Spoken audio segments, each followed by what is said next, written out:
నమస్తే, welcome to our channel. నేను ప్రియాంకారావు. నారా లోకేష్ గారు కొన్ని వ్యాఖ్యలు చేశారు మీటింగ్ సందర్భంగా. అంటే ఏపీలో 11 మందితో కూడిన ఒక టీం ఉంది. సో ఆ టీంకి క్రెడిట్స్ కావాలి, కానీ వాళ్ళు చేసినవి కాదు. వాళ్ళకి ఏ క్రెడిట్స్ ఇవ్వగలం అంటే తల్లిని చెల్లిని గెంటేయడం, బాబాయిని లేపేయడం, ఇలాంటి క్రెడిట్స్ మాత్రమే ఇవ్వగలుగుతాము. రాష్ట్ర అభివృద్ధికి సంబంధించింది ఇవ్వలేము, ఎందుకంటే వాళ్ళు చేసింది ఏమీ లేదు అని మాట్లాడారు. అంటే అసలు ఈ వ్యాఖ్యల్ని మనం ఎలా చూడాలి? ఎందుకంటే ఈరోజు రాజకీయంగా చర్చ మొదలైంది దీని మీద. నారా లోకేష్ గారు వ్యంగ్యంగా మాట్లాడారా, లేదంటే వాస్తవమే మాట్లాడారా అనేది తెలుసుకుందాం. మనతో మాట్లాడడానికి ప్రముఖ పొలిటికల్ అనలిస్ట్ అప్పసాని రాజేష్ గారు ఉన్నారు. ఆయన అడిగి తెలుసుకుందాం. నమస్కారం సార్. నమస్కారం. నిన్న నారా లోకేష్ గారు అన్నారు 11 మందితో కూడిన ఒక క్రికెట్ టీం లాంటిది ఒక టీం ఉంది. వాళ్ళు ఏపీకి పెట్టుబడులు వస్తే రానివ్వరా బాబు అని చెప్పేసి మెయిల్స్ పంపిస్తున్నారు. మేము వెళ్తే మా మీద పడి ఏడుస్తున్నారు.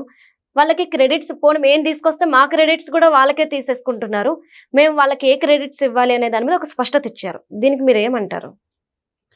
మనకి ఊళ్ళల్లో కొంతమంది పెక్యులర్ పర్సనాలిటీస్ ఉంటారు. వాళ్ళకి పక్కాడు సంతోషంగా ఉంటే వీళ్ళకి ఓచుకోలేరు. పక్కనాడు మంచిగా వాళ్ళ పిల్లలకి ఏదైనా సంబంధం వచ్చి మంచి సంబంధం కుదిరి ఆ పెళ్లి ప్రయత్నాల్లో ఆ కుటుంబం అంతా సంతోషంగా ఉన్నారనుకో, వీడికి వచ్చే నష్టం ఏం లేదు. వీళ్ళ పిల్లలకి కూడా అటువంటి సంబంధాలు రావచ్చు, కానీ వాళ్ళకి రావడం వీడు ఓర్చుకోలేడు. దాంతో ఏం చేస్తాడు, వీళ్ళు మంచోళ్ళు కాదు, వాళ్ళ అమ్మాయి క్యారెక్టర్ మంచిది కాదు, వాళ్ళ చరిత్ర మంచిది కాదు, మీ అబ్బాయికి వాళ్ళ అమ్మాయిని కనుక ఇచ్చారంటే మీ అబ్బాయి గొంతు కోసేసినట్టే, మీకు పరువు ప్రతిష్టలకు భంగం ఇది అని చెప్పని ఎడం చేత్తో ఆకాశరామన్ ఉత్తరాలు రాస్తారు. ఒక టైంలో ఈ ఆకాశరామన్ ఉత్తరాలను కొంతమంది సీరియస్గా పరిగణలోకి తీసుకునేవాళ్ళు, నిజమేనేమో ఇవన్నీ అని చెప్పని సంబంధాలు క్యాన్సిల్ కూడా చేసుకునేవాళ్ళు. అలా కుదిరింది అనుకున్న సంబంధం క్యాన్సిల్ అయిపోతే ఆ కుటుంబం అనుభవించే మనోవేదన చూస్తే అప్పుడు వీడికి కడుపులో ఎక్కడ లేని ఆనందం పొంగుకొస్తూ ఉంటుంది. అట్లాంటి ఏడుపు కొట్టు బ్యాచ్ ఊర్లో ఉంటారు, మనం పనిచేసే ప్లేసుల్లో ఉంటారు, మన చుట్టూ ఉండే సర్కిల్లో ఉంటారు, రాష్ట్రంలో కూడా ఉంటారు. కానీ ఆ ఏడుపు కొట్టు బ్యాచే పాలకులుగా, ఇవాళ చట్టసభలకు శాసనసభ్యులుగా, రాజకీయ పక్షం అధినేతలుగా ఉంటే ఆ రాష్ట్రం దౌర్భాగ్యం. అది సహజంగా రాష్ట్ర స్థాయి నాయకులుగా ఎమర్జ్ అయిన తర్వాత కొద్దిలో గొప్ప అయినా సరే హుందాతనం, స్టేట్స్మెన్షిప్ మెయింటైన్ చేస్తారు ఎవరైనా కూడా. కానీ వైసీపీ పార్టీ మాత్రం తాము అధికారంలో ఉన్నా డిస్ట్రక్టివ్ విధానం అవలంబిస్తారు.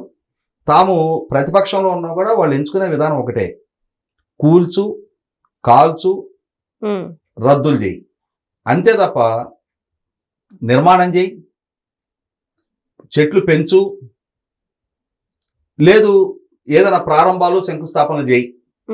ఈ శుభపరమైన అంటే ఒక నిర్మాణం జరుగుతూ ఉంది, పలానా సంస్థ శంకుస్థాపన అయింది, పలానా సంస్థ ప్రారంభోత్సవం అయింది, పలానా చెట్లు పెంచి పచ్చదనాన్ని పెంచారు, ఇటువంటి మాటలు వాళ్ళకి పడవు. వాళ్ళకి చేతనైంది జగన్మోహన్ రెడ్డి గారు పర్యటిస్తుంటే చెట్లు నరికేయాలి,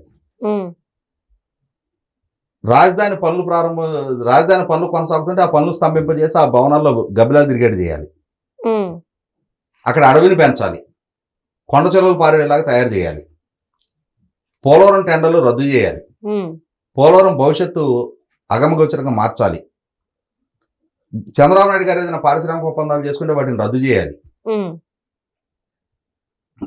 చంద్రబాబు నాయుడు గారు ఉచితంగా ఇసుకిస్తే దాన్ని రద్దు చేయాలి.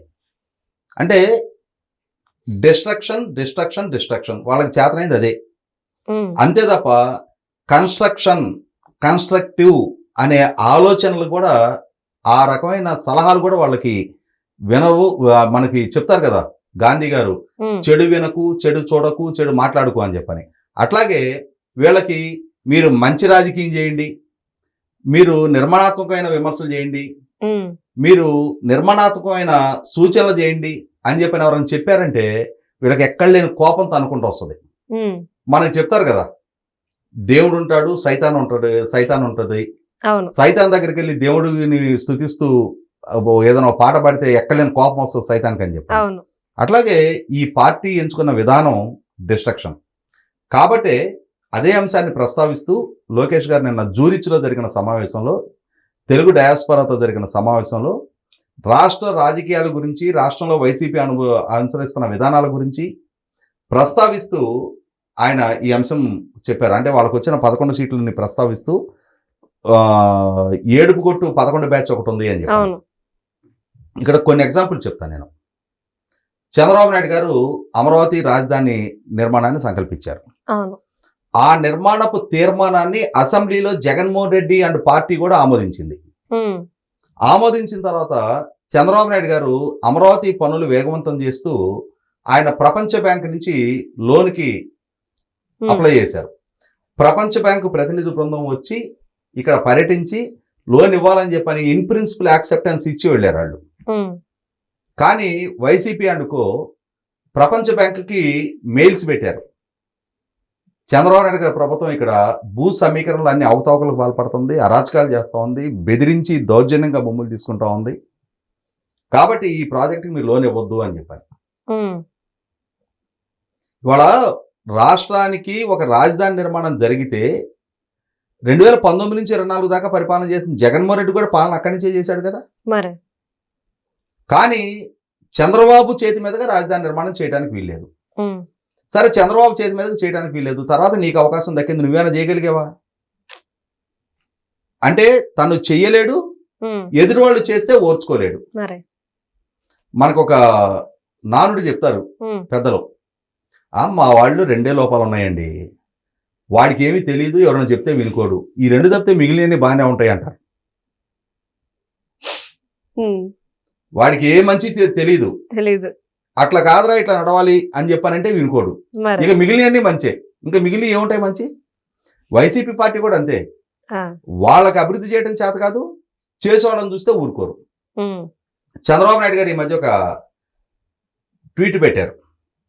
నేను ఈరోజు యూట్యూబ్ అకాడమీ ఇండియా హెడ్తో మాట్లాడాను, యూట్యూబ్ ఇండియా హెడ్తో మాట్లాడా, వాళ్ళ యూట్యూబ్ అకాడమీ అమరావతిలో ఏర్పాటు చేయమని వాళ్ళని అభ్యర్థించా అని చెప్పని ఒక ట్వీట్ పెట్టారు.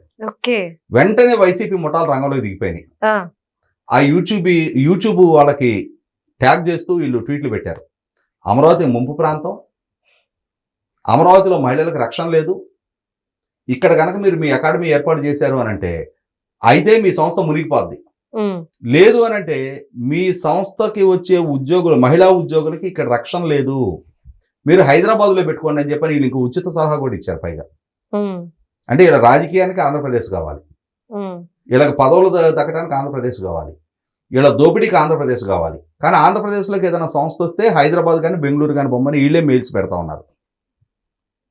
అంటే ఈ మధ్య ఇంకొకటి కూడా చూసాం, విశాఖపట్నంలో గూగుల్ డేటా సెంటర్ గురించి ప్రస్తావన రాగానే అసలు అది గూగుల్ డేటా సెంటర్ అంటే ఏంటి, మామూలుగా ఒడ్లు నిలవబెట్టుకునే గోడౌన్ లాంటిది, ఆ గోడౌన్లో ఒడ్లు నిలవేసి తాళం వేసి బయట వాచ్మెన్ కూర్చుంటాడు. ఇది కూడా అంతే, ఆ డేటా సెంటర్లో ప్రాసెసర్స్ ఉంటాయి, దానికి తాళం వేసి బయట ఒక వాచ్మెన్ ఉంటాడు, అక్కడ ఉద్యోగాలు రావు, ఏం రావు, పైగా దానికి బోల్డ్ కరెంటు ఖర్చు, బోల్డ్ నీటి ఖర్చు, బోల్డ్ పర్యావరణానికి విధ్వంసం అని చెప్పని చెలరేగిపోయారు. అయినా సరే ప్రభుత్వం ఆ దుష్ప్రచారాల మొత్తాన్ని కూడా తోసిరాజని చెప్పని పెద్ద ఇన్వెస్ట్మెంట్ తీసుకురాగానే ఇది మా ఘనతే, ఇది మేం తెచ్చిన ప్రాజెక్టే అని చెప్పని ఆ క్రెడిట్ స్కోరింగ్ మాత్రం జగన్మోహన్ రెడ్డి క్రెడిట్ స్కోర్కి పెద్ద బిడ్డ, ఆయన ముందు వరుసలో నిలబడతాడు. వీలైతే చెడగొట్టడానికి ఆస్కారం లేకపోతే నాదని క్లెయిమ్ చేసుకో, ఈ రకమైన స్ట్రాటజీతో వాళ్ళు వ్యవహారశైలి కొనసాగుతూ ఉంది. ఈ అంశాన్ని ప్రస్తావిస్తానే నారా లోకేష్ గారు కూడా నిన్న ఈ జరుగుతున్న విష ప్రచారాలు, ప్రాజెక్టులను అడ్డుకోవడానికి చేస్తున్న కుయుక్తుల్ని, భూ సమీకరణలకి వ్యతిరేకంగా చేస్తున్న దుష్ప్రచారాలు, అలాగే అంతిమంగా ఏదైనా ఒక ప్రాజెక్ట్ గ్రౌండింగ్ అవుతుంది అనుకోగానే ఆ ప్రాజెక్టు మాదే, దీని క్రెడిట్ మాకు రావాలి, మా క్రెడిట్ చంద్రబాబు కొట్టేస్తున్నాడు అని చెప్పనే, అంటే ఏంటి, అబద్ధమైనా సరే పెద్ద గొంతుతోటి బిగ్గరగా కనుక అరిస్తే నిజమని కొద్ది మంది అయినా నమ్ముతారు కదా అని చెప్పని ఒక స్ట్రాటజీతో వైసీపీ వ్యవహరిస్తూ ఉంది. ఇదే అంశాన్ని ఇవాళ గతంలో తాను ముఖ్యమంత్రిగా ఉండగా తన ఐటీ శాఖ మంత్రి, అతని పేరేదో ఉంది కదా, గుడివాడ అమర్నాథ్, జగన్మోహన్ రెడ్డి గారు ఇరువురు దావోస్ ఒక్కసారి పర్యటనకు వెళ్ళొచ్చి మళ్ళీ మరుసటి సంవత్సరం దావోస్ సమావేశాలు జరుగుతున్నాయి కదా, వెళ్ళట్లేదు ఏంటంటే గుడివాడ అమర్నాథ్ అక్కడ -డిగ్రీలో టెంపరేచర్ ఉంది, అక్కడ స్నానం కూడా చేయలేమని చెప్పని అక్కడ ఉన్న టెంపరేచర్ గురించి ప్రస్తావించి తమ ఇనెబిలిటీ, తమ అసమర్థత, రాష్ట్రం పట్ల తమ చిత్తశుద్ధి లేమిని ప్రదర్శింపజేసుకున్నాడు తప్ప పట్టుదలగా రాష్ట్రం కోసం దావోస్ పర్యటన చేయరా.